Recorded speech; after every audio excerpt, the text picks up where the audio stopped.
Well, let's get to our author. I'm so happy and proud, frankly, to have John Avlon here. He's senior political analyst at CNN, and he heads their reality check segment. He's previously editor-in-chief and managing director of the famous The Daily Beast. He's the author of a number of books: Wignuts, How the Lunatic Fringe is Hijacking America; Independent Nation, How the Vital Center is Changing American Politics; Washington's Farewell, The Founding Fathers' Warning to Future Generations. His latest book is this one here, Lincoln and the Fight for Peace, produced by Simon & Schuster. It's 354 pages, hand illustrated, and is $30. We are having John on the actual day of release, and here is one of our book plates that he has signed for us. Hopefully the next time he'll be in our studio live, and we'll have the book signed directly, but that's going to have to wait for another time. But you can get the book now. If this is being broadcast on C-SPAN, you'll be able to still get a book plate signed in his books. So please feel free to ask for them and come to the Abraham Lincoln Bookshop. John, why this book now? How did you evolve in your mind? Is it an extension of your previous books? How did you get to Abraham Lincoln? It's a great question. First, thank you. You know, this actually is the day before the official release, and I wanted to do the first live event with you all because the Abraham Lincoln Bookshop is just a national treasure, and I'm honored to be part of it. You know, one of the questions I often get is, 16,000 Lincoln books, as you well know. Why you? Why now? Why this? I found a quote from General Lucius Clay, who was the general who led the occupation of Germany after the Second World War. And he was actually the son of a Georgia senator, born 3 decades after the Civil War. And the reporter asked him, what guided your decisions in that notably successful occupation, the rarest of things? And he said, I tried to think what Abraham Lincoln would have done for the South if he had lived. And that quote was the sort of seed that this book came from. It stems from a fascination about how we go about winning a peace after winning a war, something we've struggled with this century, not alone in that. Also, the question of how we defend democracy and what kind of leadership it takes to reunite a divided nation. And that's very much an extension of my previous books, especially the Washington book.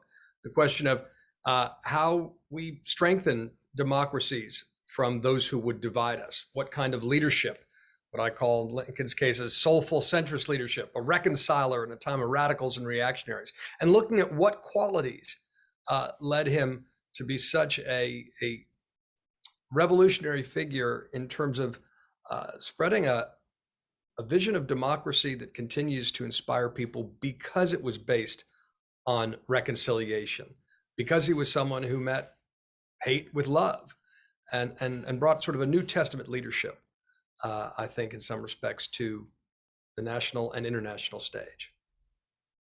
Well, we'll get to the story in a moment because you go through Lincoln's life and his character and then get to the 20th century and Lucius Clay and others that end your book. But I want to ask you a question because I'm always interested in when an outsider from the Lincoln world comes to Lincoln.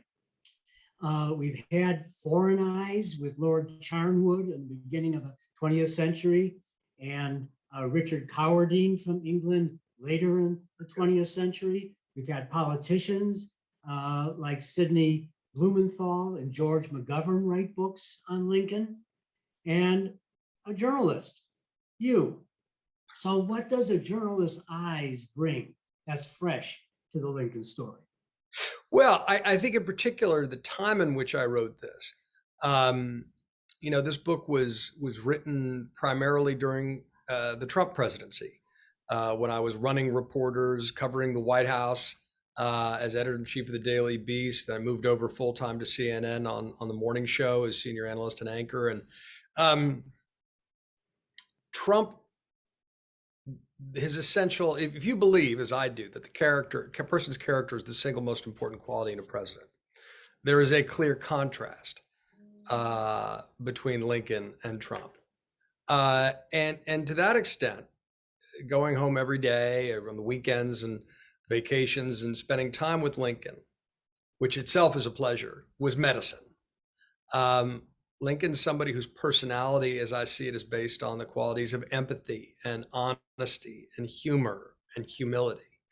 And I believe that a person's leadership style flows out of essential qualities of their personality that become principles and then are finally expressed in politics and policies. And I think just the example Lincoln set, just trying to empathize with his political opponents, refusing to demonize people who he disagreed with, using humor and logic and scripture to try to depolarize debates, and to combine moderation with moral courage, but also to not confuse moral courage with moral superiority. Those are extraordinary qualities in his own time. They remain rare today, but I think that's precisely why he remains such a touchstone and had the capacity to reunite the nation at the most divided it's ever been, and why we need to listen to Lincoln's wisdom again now.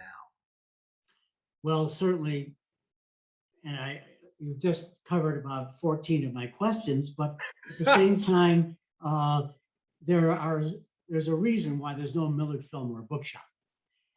So, although Buffalo, New York would be happy to have it. Exactly.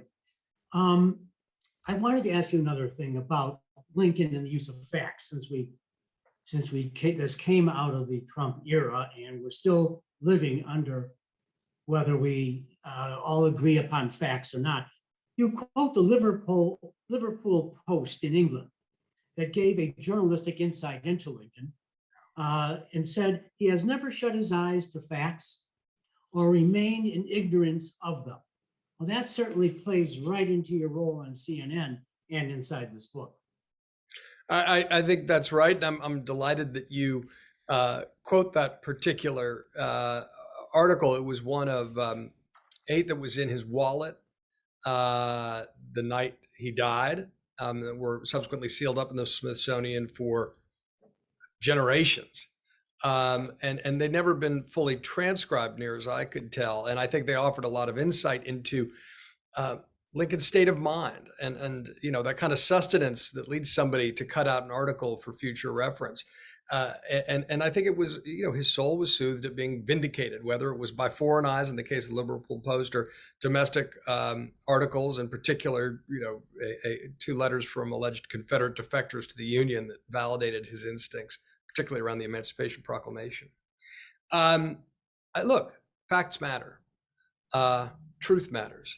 Democracy and reason and civilization depends upon that idea. And one of the things that Lincoln the lawyer and Lincoln the writer, while having enormous empathy with other people's perspectives, fought for the idea that, look, if you make an assertion without knowing whether it's true, then it's as good as a lie. He wouldn't let people get away, as you're familiar with, and I mentioned the book, he called the Wolf's Dictionary, where he said, look, we've been debating definitions of liberty, because the South would say they were fighting for liberty while trying to enshrine slavery. And he would not allow use of counterfeit language or counterfeit logic. He told this great story about the Wolf's Dictionary being that, if the shepherd is defending sheep from being attacked by the wolf, the sheep praise the shepherd as a protector, as a liberator, but the wolf denounces him as an oppressor of liberty, his ability to steal, kill, and eat sheep, particularly, Lincoln says, if that sheep were a black one. I want to, again, before we really get into the meat of the book, one other question, since I have you here, and before we leave you, I've asked this question of Doris Kearns Goodwin, other historians, but first time with a journalist who's on television. And that is, what is your thought about having historians as talking heads on newscasts? Have the newsrooms become the new schoolroom? Yes, I think they have to a large extent, and I think it's entirely appropriate and needed. And to some extent, that's a role I play on CNN. In all my journalism, and as a columnist, as editor in chief, as an analyst and anchor, I always try to bring history to the conversation, because perspective is the thing we have least of in our politics. And it really drags us into this sort of the arrogance of the moment and this myopia that causes us to forget about context. And context is crucial. And history itself ennobles and I think enlivens.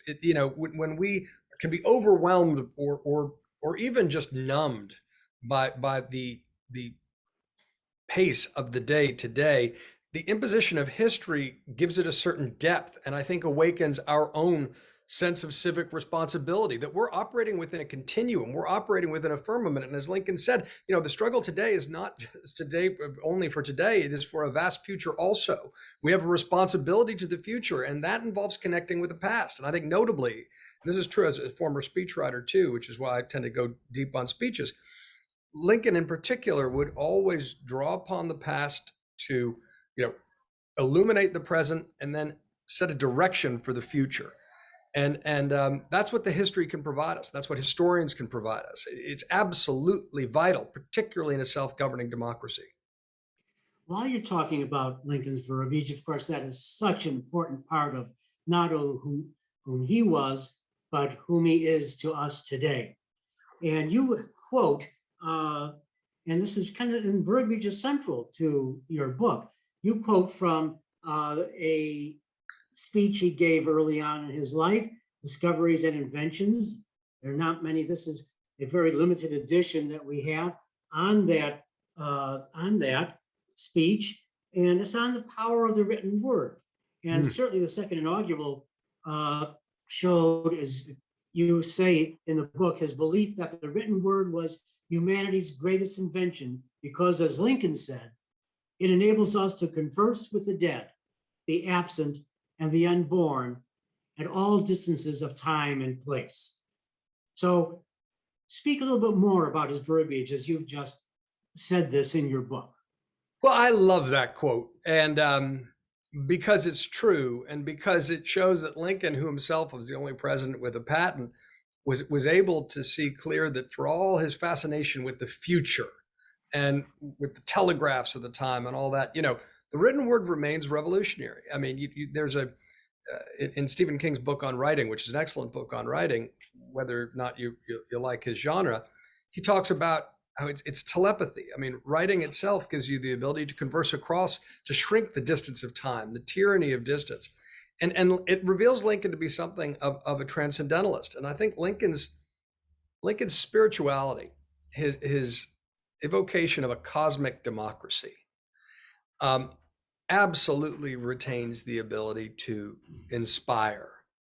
I mean, you read the second inaugural address today, and I, go deep into it, particularly the final paragraph, which is also the final sentence.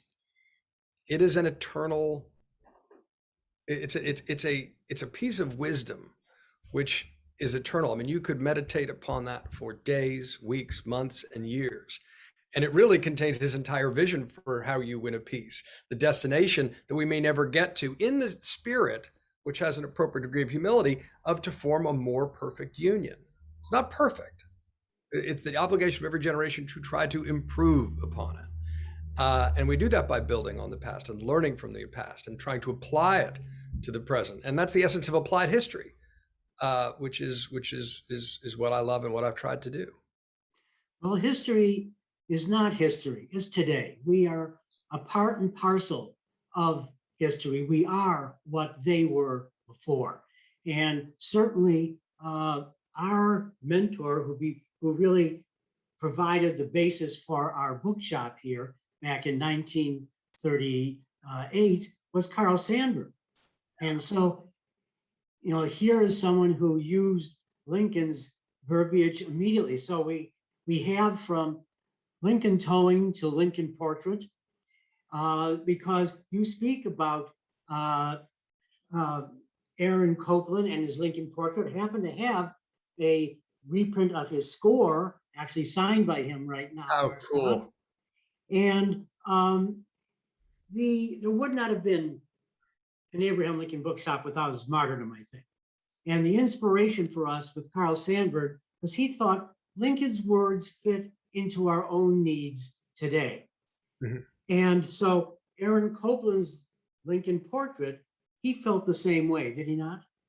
Absolutely. I write about that in the book. I mean, I spend a lot of the book, as I did in Washington's Farewell, on the afterlife of the idea, on the way that Lincoln's vision for winning the peace and his example of reconciling leadership carried forward, both through Reconstruction and through the Second World War, and the failures, frankly, of the Treaty of Versailles. But Aaron Copland obviously writes Lincoln Portrait during the Second World War. Carl Sandburg provides narration and in a very early performance of it. But Copland, who's a perfect American amalgam, says, the words of Lincoln today, can be used to fight Hitlerism.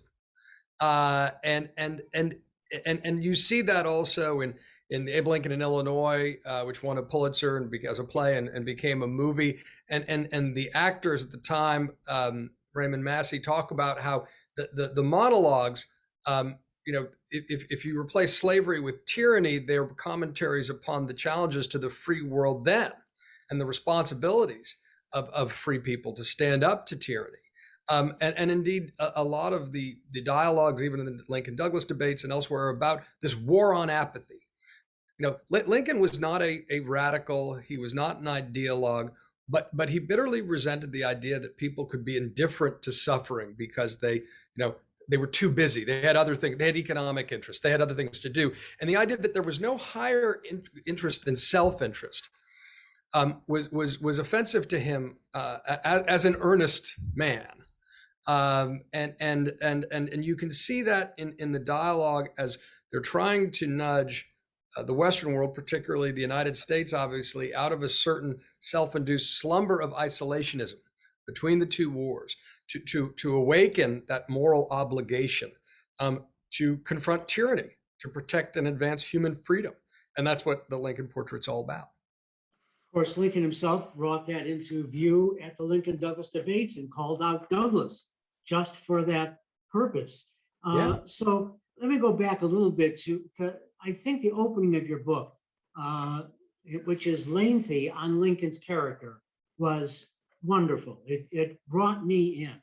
And I've lived with Lincoln for literally 50 years. And it's a judicious overview of his character, using many quotes from his acquaintances at the time, who speak of his duality of comedy and tragedy. But although once his mind was made up, it was made up except for his capacity for growth and change. And you also speak of your word, subterranean self-confidence. And of course, his management of men. So please expand slightly on all of this with Lincoln. Well, first, I want to thank you because you have lived with Lincoln for such a long time. And if I was able to connect the dots in a different way that resonated with you, that means I've succeeded to some extent, and I appreciate that because I have had a joyous time just spending these last 4 or 5 years with Lincoln. He never disappoints. But I am interested in character. I mean, it's part of applied history, right? What makes a person worthy of emulation without pretending they're perfect? Because that's not interesting at all. You got to take them off the pedestal and see them as a person to the extent it's humanly possible, and to really recognize that Lincoln's leadership, and the reason we admire it still today is it does, I think, there's a certain promise with Lincoln that he can make you a better person. He can make you a better leader. He can help you live a better life because there's something quintessentially grounded and yet aspirational about him. But the fact it's rooted in these basic qualities of empathy and honesty and humor and humility, the fact that he had this Midwestern modesty that made him very often underestimated, which is not to say that he was himself he was a deeply ambitious man, and that was John Hay said at one point that it was his ambition that made so many of his contemporaries who considered themselves more fit for the office at this time resent him so much. I mean, it's good to remember that Lincoln was hated by many people, that on paper, he was not the right person to lead our nation through a civil war. I mean, no executive experience, no military experience, a single term in Congress. And yet, it's his character that makes all the difference. It's his capacity for growth, as you say. You know, the last numbers of years, especially, I've looked for flaws in Mr. Lincoln because I don't want to become the high priest at his altar. Sure. And he was a man, he was a human, and he had his flaws. As an outsider, I hear it from inside the Lincoln family. What do you think? There's maybe a flaw that might be in him. Great question. Look, I think he was clearly tortured by his relationship with Mary and absorbed those blows in a way that were probably unhealthy. I think that while his reliance on humor was a form of self-medication that's certainly more healthy than others, you could see there was a little bit of deflecting and distance. I mean, he spoke in parables and stories. It's something he learns from the Bible or Aesop's fables, and it's enormously effective. But it's also a way of keeping a slight degree of distance with people. He's not one to talk about his feelings. I think he's constantly wrestling with emotions that could get out of control, whether they be sadness, despair, anger. I quote one time where there are a few times where his anger flashes forth and people are shocked because it's so inconsistent with what they've seen. And I think if Lincoln were alive today, I was also struck by how many contemporaries kept commenting on the fact that he was the ugliest man they've ever seen. And yet when he started speaking or telling a story, his features would come alive.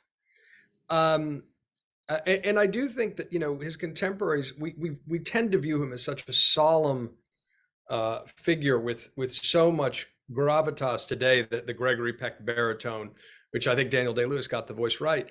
But his contemporaries, as you well know, were constantly commenting on his constant storytelling. It was sort of inappropriate. I think in the fullness of time, we see, but he's reading Artemus Ward and Petroleum v. Nasby at objectively historic moments and reading aloud, like, before he signed the Emancipation Proclamation, and, but all that I think is endearing. But that is to say, he's far from perfect. I think actually his worst decision ends up being the most impactful, which is picking Andrew Johnson as his vice president. I think he was thinking about the politics of the moment, the symbolism, but also he tended to trust a little bit too much in old relationships. The fact he'd known Johnson a long time ago in Congress. And I don't think he'd sufficiently kicked the tires with regard to this. Could this person actually be president? And that's, that's big. And then I think there are all sorts of vibrant debates about whether he got certain critical decisions right. I try not to get into the what ifs in this book. But overall, I honestly feel, spending all the time with him and with less than you have, he doesn't disappoint upon closer inspection. I mean, he's never mean or petty.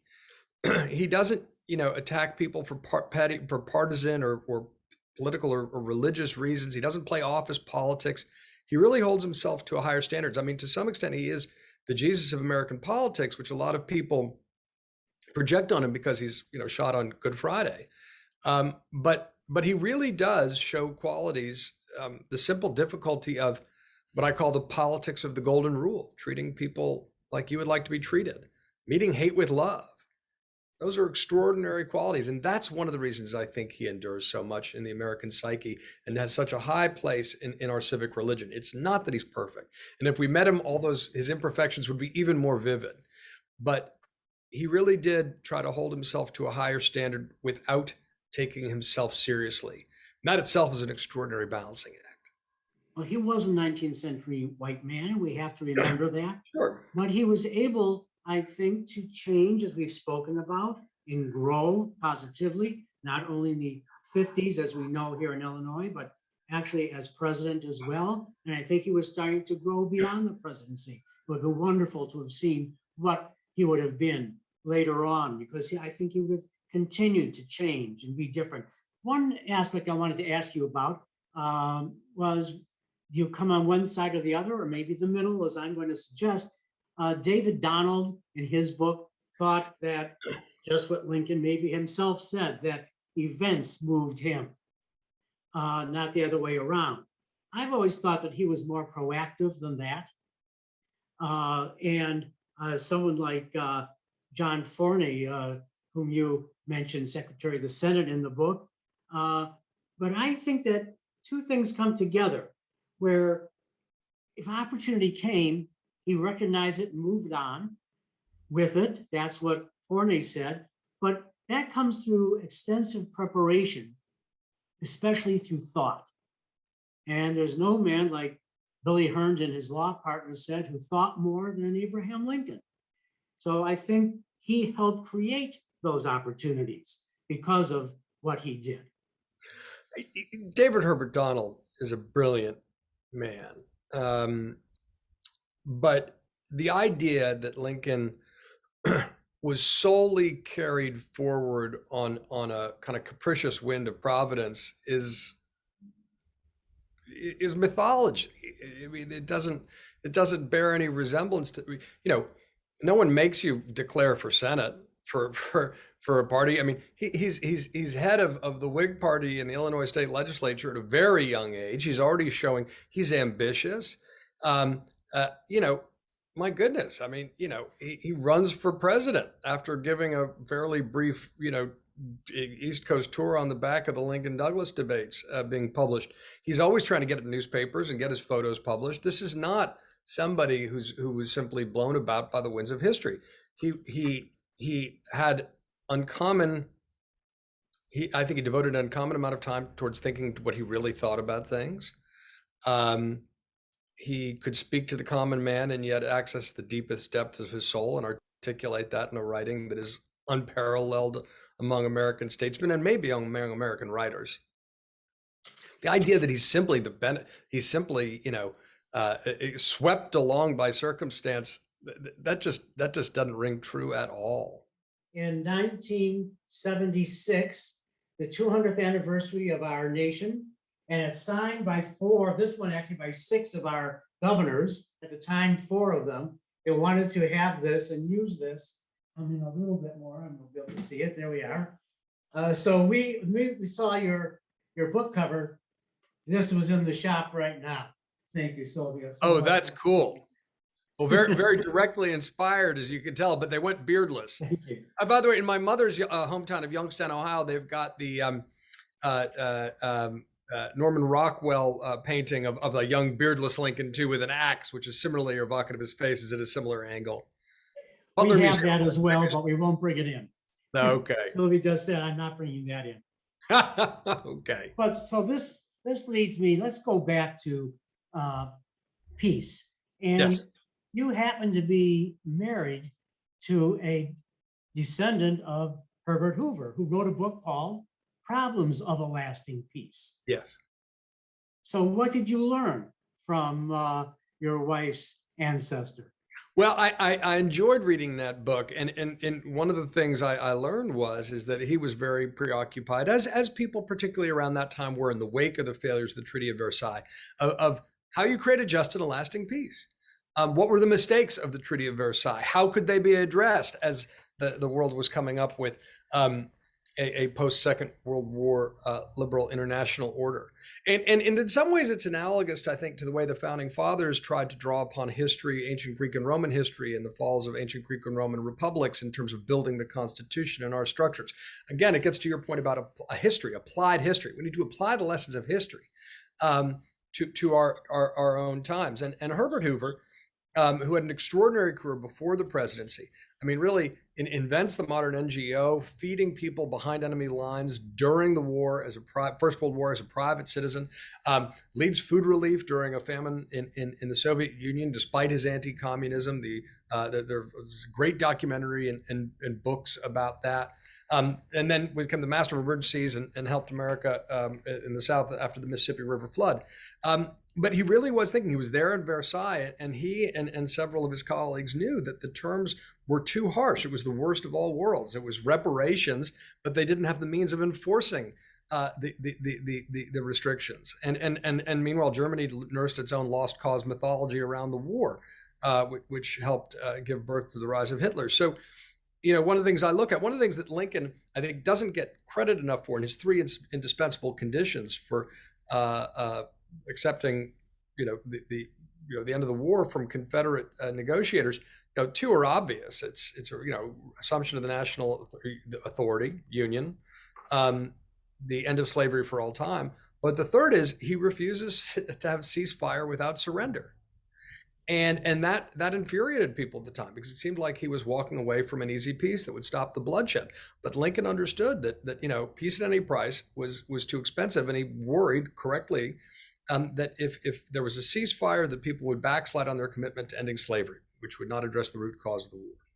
Well, Woodrow Wilson, child of the South, Civil War, Reconstruction, very, as a result, sensitive to the resentments that could be created by people who lost wars. He, of course, they agreed to the armistice, a ceasefire before surrender by Germany, and all the problems of the Treaty of Versailles come out of that. And they end up with sort of the perfectly wrong equation. So you can see Herbert Hoover actively learning and reflecting upon these lessons, particularly in that book with Hugh Gibson. But that's to some extent the work I've tried to carry forward in my own way. Well, listen, this is Valentine's Day, so I'm going to ask, was this having Hoover and his problems of lasting peace one of the many reasons that attracted you to Margaret? No, I was attracted to Margaret in her own right, having nothing to do with her great grandfather's voluminous. She had that in her DNA, didn't she? She did have it in her DNA, and that's an additional point of fascination. But when the right person walks in the room, you know it. You say a lot in this book about Reconstruction and reconciliation, and you used the word dichotomy before. One of our viewers did. So speak to the dichotomy of a post-war view between Lincoln and the conservatives. As Eric Foner pointed out, and you reference, Lincoln thought that this was a practical problem, not a philosophical one. He felt flexibility was the best process. So what were the contrasting views of modes, manners, and means of Reconstruction that practically could have brought it about? Well, so first of all, it's interesting to use the word conservative. And I wonder if that's the term you use, because of course there's a difference always in politics between the party label and the sort of philosophical underpinning.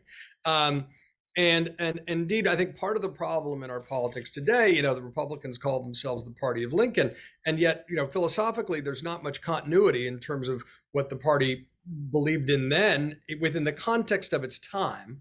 And for example, Southern conservative Democrats were largely, conservative populists.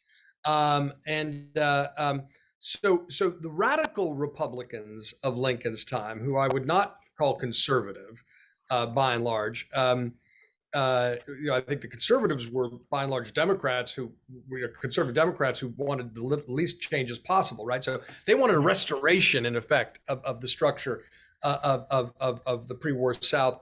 With as little change as possible. One of the things that shocked me, by the way, if you look at Andrew Johnson's misleadership, who I call the anti-Lincoln, certainly as a matter of character, is that the black codes start getting put in place in 1865, in the late summer and fall. These were a series of laws that were basically designed to perpetuate slavery without the chains. They recognized that slavery was ending, but and you had people, brigadier generals taking assumption of states, former Confederates, in direct contravention of Lincoln's wishes. He didn't want to make martyrs of these people, but he didn't want to restore them to power. And that's what Johnson effectively allowed, with disastrous consequences. So in Lincoln's last speech, which is in some ways a pillar of the book, he gets into great detail about his vision of Reconstruction. And to your point, I think it's very Lincolnian. He is focused on achieving overarching goals. How the individual states get to the goals is of less concern to him. And indeed, you see that despite all, being attacked as a would-be tyrant who favors a strong central government over states' rights, he actually is a big believer in federalism on a level that resonates with basic human wisdom. He wants to keep things on a human scale whenever possible. And he knows that the states need to buy into their own version of Reconstruction in order for it to stick. But he does need to have certain basic changes be made. So, you're going to need, to reaffirm a constitution that endorses the 13th Amendment and abolishes slavery. And he's willing to have a fairly low threshold, the so-called 10% rule to do it. But he is not preoccupied, while unconditional surrender and these broad goals are big, he's willing to be highly flexible on the details, and indeed have experiments in different states, the laboratories of democracy. I mean, to a bizarre extent, his final speech focuses on Louisiana as a laboratory of Reconstruction. It was a great source of frustration and fixation for him in the final months of his life. So you see, again, Lincoln wants to be flexible. He wants to be practical. He does not want to be ideological. And a lot of the radical Republicans wanted to rip up the South from the roots and sort of remake it entirely in sort of a utopian way. And there are ways that you can view things, through the eyes of history and say there's some things that the radical Republicans got right. Their vision looks more like the multiracial democracy we admire and still actively aspire to today. But of course, Lincoln was very conscious of that cycle of overreach and backlash. That's, as I say, his gradualism had a grandeur to it because he was trying to figure out how to create sustainable change. And as he says, he doesn't want to move so far, so fast that, that'll end up pushing back the cause of progress and liberty. He wants it to stick. And so, he is characteristically in the middle. I call him a soulful centrist. He's a reconciler in time of radical and reactionaries. And I think there's plenty of evidence to suggest in his last cabinet meeting on down that he's concerned that in the next stage of peace, he's much more suited to be a president of peacetime and Reconstruction than wartime, personally, that he would be fighting more with his own closest allies, some of which, by the way, had actively been hoping he'd be assassinated so they could have Andrew Johnson be president. Benjamin Wade scandalously said that. I loved, he went down to the Hampton Roads Peace Conference and he visited Richmond on my birthday and Tad Lincoln's birthday. You and Tad, huh? April 4th, exactly it. And I love the quote that you give for Tad down there, echoing his father upon hearing that rebels should be hanged. He said, "Oh no, we must hang on to them." And so I like that. So Lincoln went down to Hampton Roads. By the way, strangely enough, I happen to have a telegram right here that is the Assistant Secretary of War telling the Navy Yard, Commodore Montgomery at the Navy Yard, have the bat ready to convey the River Queen tomorrow noon.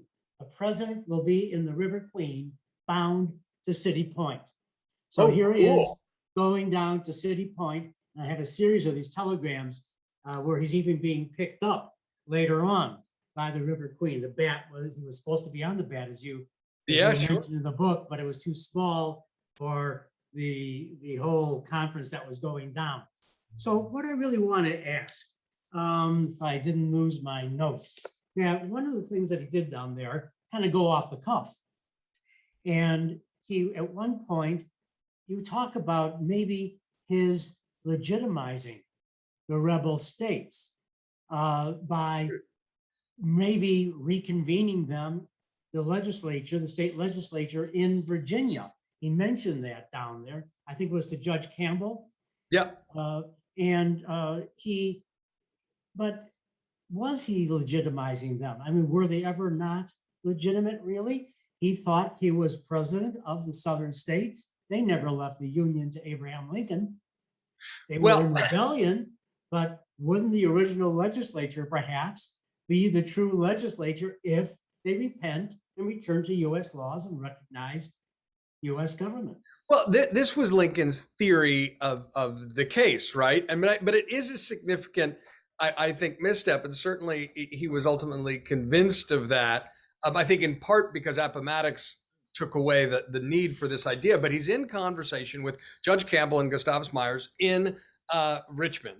And I do think the Lincoln in Richmond, which is the centerpiece of the book, both the opening scene and really the center of the book, is one of the most cinematic moments in American life that hasn't gotten the attention it deserves. But he comes up with this idea, and you can sort of see Lincoln's mind liking symmetry. He said, I'll have the rebel legislature that voted to secede, vote to renounce secession and rejoin the Union. That will be a nice little clean package. It'll say the states are doing this on their own. And indeed, he's proposed similar things at the Hampton Roads Conference with Alexander Stephens, the Vice President of the Confederacy. Have the governor bring the Georgia legislature back, pull the troops from the field, renounce secession, and then I'll give you a couple of years to adjust to the 13th Amendment. When he's riffing, and like any peace negotiator, he's not everything is preordained. He's reading the room. He's making offers. He's clear about his bottom line. But how can we get to yes? As any good negotiator does. And that's how I wrote that scene, by the way. But in this case, it creates a real problem, because one of the things Lincoln has strenuously tried to do is refuse to recognize the legitimacy of the rebel legislatures in the seceded states. And there's a whole debate about whether they have left the Union or not. And there are all sorts of implications on that. But it's one of the things that even goes into his creation of the laws of war, the Lieber Code. You want to recognize the rights of enemy combatants without conferring on them the dignity of representing a sovereign state, which he refuses to grant, which is one of the real sticking points with the Confederate negotiators. So ultimately, Appomattox events overtake his offer. There was concern it would be abused by the legislature, the Southern legislature. There was concern it could be seen as dignifying or bestowing upon the legislature real authority. And so he essentially takes the offer off the table. Gideon Welles seems to be instrumental in convincing him it was a bad idea, but there was a lot of dissension in the cabinet around it. You dissect the second inaugural. Of course, I must say you're not the first, nor will you be the last, but you did it very well. And it brought me in, and I went through it. Now, one thought, maybe I'm a son of a psychoanalyst, so I was, something clicked in me when you write, he would not let the North rest easy with any sense of moral superiority over slavery. Yet, under the, he wasn't trying to facilitate slavery, but near the end of the war, and mostly in 1864 and on, he, under the pressure from Northern textile manufacturers, he helped the purchase of cotton from the South, which one could say, well, money going to the South may have helped them.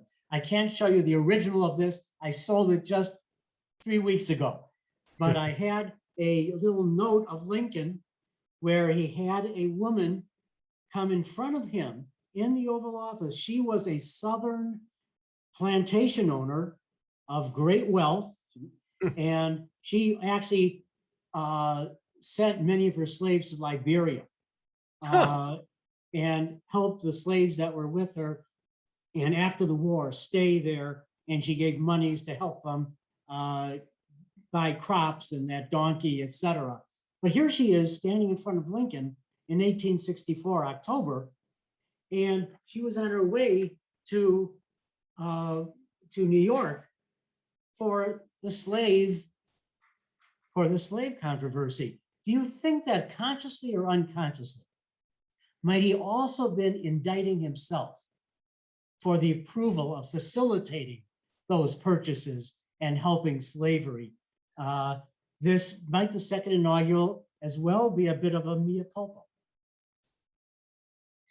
Well, he doesn't remove himself ever from this sense of general and intergenerational guilt for the sin of slavery. I mean, notably, he doesn't use the word I, he uses the word we. He doesn't divide he doesn't divide the country into us versus them, notably and importantly, which would be a very logical thing to do in a civil war. He uses we and us and all. And I think that's one of the important things he does in the speech is say, look, those of us in the North, you don't rest easy with any sense of moral superiority, because in small ways or big ways, we have participated or enabled this. And he had probably enabled it in small ways himself, whether it's the specific example you cite or not.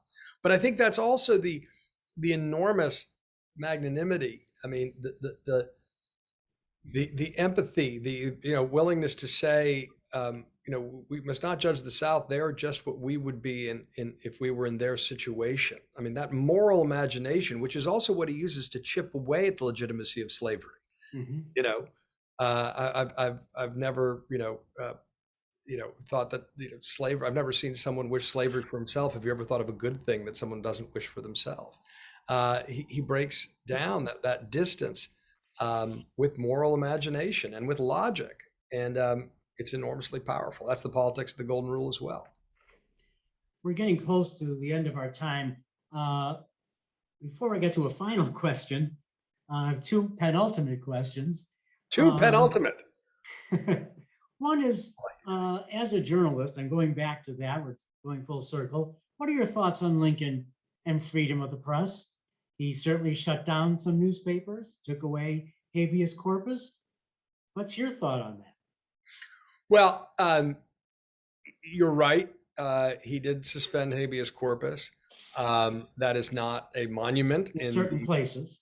In certain places, that is not a monument when folks are discussing civil liberties. The one thing that I think is striking to me is that he referred to where habeas corpus is discussed in the Constitution, and it's exactly a circumstance like the one he was in. And it was an insurrection in a state of rebellion. The threat of the Republic was in place. He was someone who's very conversant with newspapers and with journalists. I mean, Noah Brooks, a journalist, was about to become his private secretary. This is not someone who hated the press or thought they were the enemy of the people. This is someone who communicated to the American people through the press, and read newspapers every day. Harold Holzer's book on this is excellent. One of the things I learned from it that I thought was fascinating is that he owned a silent stake in a German language newspaper, which is fascinating, given the context of the time. So as a journalist, I think, and you look at Lincoln as a writer and a thinker and a speaker, and someone who relied on newspapers and the telegraph to spread information. I don't think he was hostile to the press at all. And while I think it's a mistake to ever say any suspension of habeas corpus is a great thing in a democracy, I am convinced that the circumstances in which the Constitution would allow it were precisely and uniquely those that he faced at that particular time. I have just a couple more to go, and let me do that if I may. Sure. And so one of them I want to get. I'm having fun. Let's keep going. All right, then here we go. What about monuments? That's a big question today. There was Lincoln with Tad in Richmond walking through and saw Libby Prison. And he didn't want that prison to be torn down. He said this should be a monument for later generations to know what man's inhumanity to man could be. What's your thought today about monuments? Should we keep them up? Should we put them in? I think perhaps I'm leading a question here, maybe, but I think they should be taken and put into a large open air museum where they can be put into context. They still are art, and I don't want to see us be the Taliban. So I would like to see it where it could be conceptualized and shown. But do you have your own ideation on this? I told that story for a reason. I mean, Thomas Morris Chester, who's one of the heroes of the book in terms of the narrative, who was a Black Civil War journalist, described that scene as the Hotel du Libby was doing brisk business that day because the Confederates were now being held in it. But Lincoln was being shouted at by the mob with Tad in the carriage, tear it down, as you say. He says, no, leave it up, leave it as a monument. And I think it was exactly about, he was tapping into that core issue. We don't want to erase our memories. We want to learn from our history, so we're not condemned to repeat it. And it is about remembering man's inhumanity to man, not doing the easy thing, which is to tear it down and erase it. That does a disservice to history, but also to our ability to access that history and learn the lessons of the history, which means confronting hard truths. As it relates to Confederate memorials, I think it's vitally important to understand when many of them were put up. And it's understandable to some extent that the children of the Confederacy would erect monuments as a means of dignifying their ancestors and perhaps in some way hastening national reunion. But, and these are the critical point, first of all, a University of Virginia study came out showing that the location of Confederate monuments and overlaying them with the location of lynchings, there's a high degree of correlation. That's not an accident. Second of all, context matters. And I think particularly if you look at the statues that were put up in and around the Brown v. Board decision, one of the most infamous cases of this is a statue of Nathan Bedford Forrest, which was put up in the Tennessee State Capitol in 1970. That's not subtle, folks. That's very clear. That's about pushing back on the civil rights movement and Brown v. Board of Education. Nathan Bedford Forrest not only being a Confederate general, but Grand Wizard of the Ku Klux Klan. The Confederates were, at the end of the day, my family lives in the South, and I think one of the things that Lincoln does is shows an enormous amount of empathy and not judgment, and giving us an off-ramp for these regional sort of tribal polarizations that can bedevil us today. But I mean, these are people who took up arms against their nation. They shouldn't be lionized in perpetuity, but we should not destroy the statues. We should not melt them down. We should not erase history. They should be in museums. There may be places where it's appropriate to keep them up. That does not need to be every place. There is a mania about statues that tends to, we've seen a couple cases, a statue of Lincoln be torn down, or Frederick Douglass, or Ulysses S. Grant. Each of these, there may be specific incidents that are not political so much as vandalism, but that tenor is very troubling. I think we should be building more statues to people who were not adequately honored in history, people who've been written out of history, from Frederick Douglass to Harriet Tubman to Sojourner Truth to on and on and on. I wrote a whole column about this on CNN. I think statues should be placed in context. But I do think Confederate statues are in a class by themselves.